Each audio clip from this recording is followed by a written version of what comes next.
अखिल विश्व गायत्री परिवार शांति कुंज हरिद्वार के तत्वाधान में छत्तीसगढ़ राज्य के कोरिया जिले में गायत्री परिवार के वरिष्ठ आत्मीय परिजनों एवं जिला युवा प्रकोष्ठ गायत्री परिवार के भाइयों द्वारा क्षेत्र के युवाओं में चेतना लाने हेतु युवा जागरण मोटिवेशनल सेमिनार का शुभारंभ गायत्री प्रज्ञापीठ सावारावा में किया गया। इस कार्यक्रम के कुछ झलकियां प्रस्तुत हैं।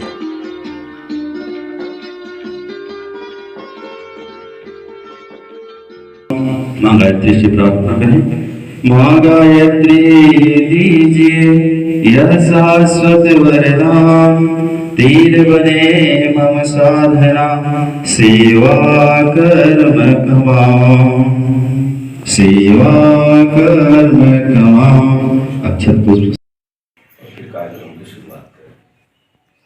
सावधान के मुद्दा हो गया, ध्यान मुद्रा हो गया, और शरीर को आंखें बंद कर लें। आप जिन्हें अपना इष्ट मानते हैं, जिन्हें परमात्मा मानते हैं,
मेरे प्यारे युवाओं,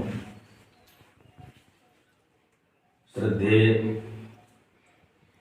युवा धन, सम्मानी युवा शक्ति, आपके साहस को, आपके हिम्मत को और आपके चिंतन को मैं हाथ जोड़ करके प्रणाम करता हूं। आपको लगता होगा कि हमने कौन सा साहस किया, यहाँ बैठे हैं। आप सब प्रणाम के योग्य हैं। आप श्रद्धा और सम्मान के पात्र हैं। साहस इसलिए मैंने कहा कि आज किसी को बोल दें कि एक अच्छे जगह पे जाना है और 1-2 घंटा बैठना है, तो जल्दी से लोगों का मन होता है इतना लंबा कहाँ बैठेंगे, हम कहाँ जाएंगे। कोई धार्मिक अनुष्ठान हो रहा है, घर में अगर बोले माँ बाप चले मंदिर में चले, वहां पूजा हो रहा है, हवन होगा, आरती होगा, तो तुरंत आज का युवा पीढ़ी लोग सोचते हैं कि वह 1-2 घंटा लगेगा, हम कैसे बैठ पाएंगे, 2 घंटा कैसे वहां रहेंगे। और ऐसे मन में विचार आता है उनके अंदर, और ऐसी जगह पे जाने से वो अपने आप को अलग कर लेते हैं। तरह तरह के मन में बातें चलती हैं कि हम इतना लंबा समय कहाँ दे पाएंगे,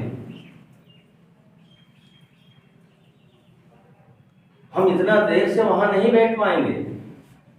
और ऐसा सोच के समझ के आने वाले भी अपने आप को रोक देते हैं और उनको बहुत कम समय में, थोड़ा समय में सब कुछ मिल जाए, सब कुछ आनंद की प्राप्ति हो जाए, ऐसी चाह में वो ऐसे जगह पे पहुंच नहीं पाते और कम समय में सारा आनंद और सारा सुख पाने की चाह में वो अपने घर से, परिवार से थोड़ा सा अलग होकर के उस सुख और चाह की, आनंद की अनुभूति करने में लग जाता है और ऐसे स्थानों पे वो नहीं आ पाता।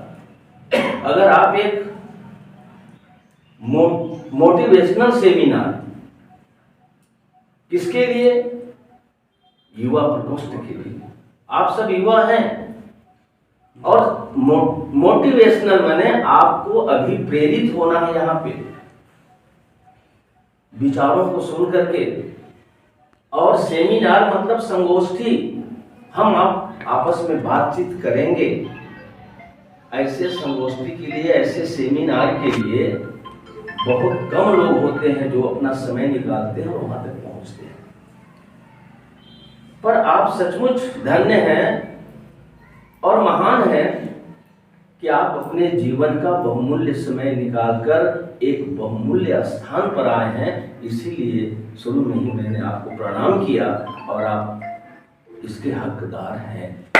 तो 50 साल पहले अगर हम चले और यहाँ पर भी आने वाले समय में ऐसे ही पोस्टर लगेंगे इस क्षेत्र के लोगों की जन जागृति के लिए, उस पोस्टरों में हमारे रामस्वरूप यादव भैया दिखाई देंगे, उस पोस्टर में हमारे भैया राम नारायण कुशवाहा जी दिखाई देंगे, और एक हमारे बीच नहीं है स्वर्गीय धर्मजीत कुशवाहा भैया, मैं उनको भी श्रद्धा सुमन अर्पित करता हूँ। ऐसे 3 महामानव इस जगह पर दिखाई देंगे आने वाले समय। आज जितने की फोटो आप देख रहे हैं इसमें से तो 3 महामानव हमारे बीच नहीं है, लेकिन उनकी प्रतिमा यहाँ लग गई है। आज से 70-80 साल पहले ये महान लोग थे, और जो अभी जीवित हैं इनकी भी प्रतिमाएं यहाँ फोटो लगी हुई है। क्या आप ये नहीं चाहते कि हमारे जीवन में भी ऐसे समय आए, हमारे रहते ऐसे क्षण आए जहां हम खड़े होकर, जहां हम बैठ करके, जहां किसी के बीच जा करके कुछ अपने जीवन के ऐसे उद्गार व्यक्त कर सकें कि आने वाली पीढ़ी और आने वाले समय में आपके हमारे भी फोटो ऐसे लगे। नहीं चाहते? आप चाहते हैं तभी यहां पर आए, और ऐसे फोटो आने वाले समय में लगेंगे क्योंकि इन्होंने अपने जीवन का सारा श्रद्धा, सारा ताकत, सारी शक्ति केवल अपने लिए ही नहीं, समाज के लिए, परिवार के लिए, जहाँ पर जन्म पाए, जिस समाज में जन्म लिए, जिस गांव में जन्म लिए, जिस देश में जन्म लिए, वहाँ की धरती के लिए, वहाँ की मिट्टी के लिए, वहाँ के लोगों के लिए उन्होंने अपनी श्रद्धा को, अपनी शक्ति को और जो कुछ अपना पाया उन लोगों को लौटाया, समर्पित किया। ऐसे महान आत्माओं और पुण्य आत्माओं की प्रतिमा सामने लगी है। ये हमारे परम पूज्य गुरुदेव श्री राम शर्मा आचार्य जी हैं, जानते हैं आप लोग ना। आज पूरे अखिल विश्व गायत्री परिवार, पूरे भारत में इन्होंने एक परिवार खड़ा कर दिया, और उन्हीं के बदौलत हम आप सब यहाँ कुछ कर पा रहे हैं। संपूर्ण विश्व में इन्होंने मानव को गढ़ा और मानव कल्याण के लिए काम किया। बहुत महान उद्देश्य लेकर चला। पूजनीय है, और इन्हें संत कहें, गुरु कहें, ईश्वर कहें, उस रूप में आइए सम्मानित करें। उन्हीं के साथ देने वाले बंदिया माता जी, उनके बगल में उनकी धर्म पत्नी है। ठीक उनके जैसा जीवन था, जैसा उद्देश्य था, उन्होंने भी अपने सारे जीवन को समाज के युवाओं के लिए, समाज के बेटा बेटियों के लिए, इस देश के लिए न्यौछावर कर दिया। और आज भी वो वंदनीय माता जी के नाम से जाने जाते हैं, पूजे जाते हैं। धर्म पत्नी भी अगर हमारे पति के देव के साथ साथ चल करके कोई महान कार्य को कर पाते हैं, ऐसे उनका सम्मान होता है। और यहाँ पे अभी हमारे आए थे चिन्मय पंड्या जी, उन्हीं के पुत्र हैं। इस जगह पे सांवरामा में आके जा चुके हैं, और उन्होंने यहाँ पे आके कहा था कि यह सांवरामा की जो प्रज्ञा पीठ है वह एक छोटा शांति कुंज है। छोटा, आप समझ सकते हैं वो छोटा शांति कुंज कैसे रहा, कैसे बना। ये 3 पुरोधाओं का जो मैंने नाम लिया कि आने वाले समय में इनकी भी तस्वीरें लगेंगे, वो चीज हमारे चिन्मय पंड्या जी ने कह के गया इस पावन प्रांगण में। यह शांति कुंज का एक छोटा जगह है, मिनी शांति कुंज। उस संशोधन का होगा। और जो युवाओं के लिए प्रेरणा स्रोत चलाने वाले जो कार्य हैं, ये हमारे बिहार से जुड़े हैं और पूरे युवाओं को वहाँ लाखों लाखों हजारों आपके जैसे युवा बैठते हैं। हर रविवार को समय निकालकर बड़े बड़े अधिकारी, बड़े बड़े कलेक्टर और उनके बच्चे परिवार सहित आते हैं अपने बच्चों को लेकर और 2 घंटा ऐसे बैठ करके प्रोजेक्टर से और अपने उद्बोधन से तैयार कर रहे युवा पीढ़ी। ये उनके फोटो लगे, अभी दोनों हैं। और वहाँ पे हमारे दिनेश साहू जी, राम नारायण भैया जी हो करके आए हैं और आने वाले समय में ऐसे दोनों आत्माओं को हम बीच में खड़ा करेंगे जब हमारा कार्यक्रम और यह संडे का कार्यक्रम, ये मोटिवेशनल कार्यक्रम युवाओं के लिए जो समर्पित है आप लोगों के लिए, जब उसमें कुछ उसका स्वरूप बदलता हुआ दिखेगा, उस समय में ऐसे आत्माओं से भी हम आपको कर सकते हैं। ये 2 फोटो हैं, वही इन्हीं के दामाद हैं, प्रणव पंड्या जी, चश्मा वाले, देख रहे हैं ना। पहले ये डॉक्टर थे, आज भी है डॉक्टर। इस कार्यक्रम को छोड़कर लोगों की सेवा डॉक्टर समान रूप से बैठा करते थे जैसे आप बैठे हैं। हमारे बीच जितने लोग भी अभी आए हैं, मैं कुछ का नाम भी लिया, कुछ का नहीं लिया, वो सब भी पहले, मैं भी स्वयं इसी तरह से दरी में आके बैठता था। उस समय के लोग आके कुछ बोलते थे, चले जाते थे, पर धीरे धीरे अंदर में होती थी यार 10 बात सुने, 2 बात तो बहुत अच्छी लगी, उसको तो कुछ करें। और जब हमने जीवन में प्रयोग में परिवर्तन अपने अंदर करना, जीवन का दूसरा नाम ही है परिवर्तन। इस जीवन का दूसरा नाम क्या है? देखो, जन्म से लेकर मृत्यु तक के नाम को जीवन बोलते हैं। जन्म से लेकर मृत्यु तक क्या है? जीवन। तो आप पहले बहुत गोद में रहे होंगे, जितना भी मल मूत्र है सब गोदे में करते होंगे माँ के। लेकिन अब जैसे जैसे बड़े होते चले गए, आपके जीवन में दिनचर्या में परिवर्तन आ रहा है। तो हर समय संतों ने कहा है बेटा, परिवर्तन ही जीवन है। कल आपने क्या किया, कितनी गलतियां किया, कितनी आपसे भूल हो गई, कितने जगह आपने नुकसान पहुंचा दिया, घर का नुकसान पहुंचा दिया, पड़ोसी का पहुंचा दिया, अपने पैसा तन मन धन सब गंवा दिया। लेकिन इसके बाद भी अब आप लौट करके आ गए, अपने जीवन में परिवर्तन कर लिए ऐसे जगह में आकर के। तो यही क्या है? जीवन है। यह भी क्या है?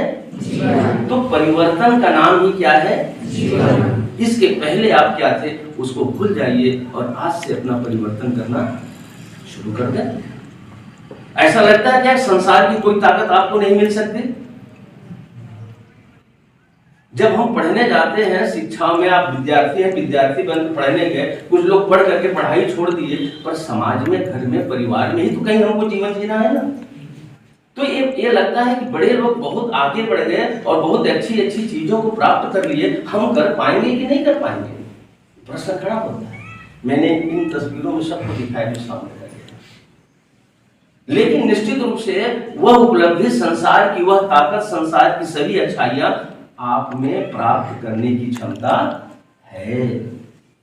लेकिन वो क्षमता सुसुप्तावस्था में सोया हुआ है, उसी को जागृत करना है।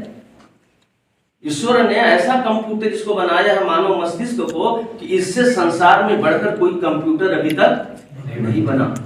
कितने चीजों को आप इसमें सेव कर लो, कितना डिलीट कर दो, अभी तक संसार में कुछ भी नहीं बना। एक कंप्यूटर तो ईश्वर ने आपको दिया है, लेकिन सारी शक्तियां जो इसके अंदर है, मस्तिष्क के अंदर, वो सोया हुआ है।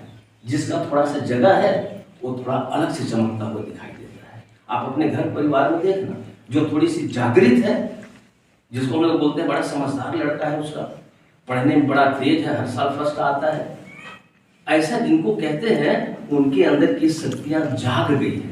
समय कौन सा उन्हें जगा दिया, इसलिए वे चमकते हुए बहुत अच्छे नजर आते हैं। आपके अंदर भी वो शक्तियां हैं, लेकिन हमारी शक्ति क्या हो गया है? वो सोया हुआ है। सुसुप्तावस्था में हो सकती है। इस शक्ति को आप जगाओ, और जब इस शक्ति को जगा दोगे तो दुनिया की हर चौक चौराहे में आप चमकते नजर आएंगे। आपका परिवार, आपका समाज और आपके चलते आपका गांव का भी नाम चमकता नजर आएगा। प्रज्ञापीठ, गायत्री मंदिर तो बहुत शहरों में, बहुत जगह बनी है, लेकिन पूरे क्षेत्रों में कहते हैं कि अगर प्रज्ञापीठ अच्छा चल रहा है तो कहाँ का चलता है? करने वाले 2-4 होंगे, लेकिन किसका नाम हुआ? पूरे गांव का नाम हुआ।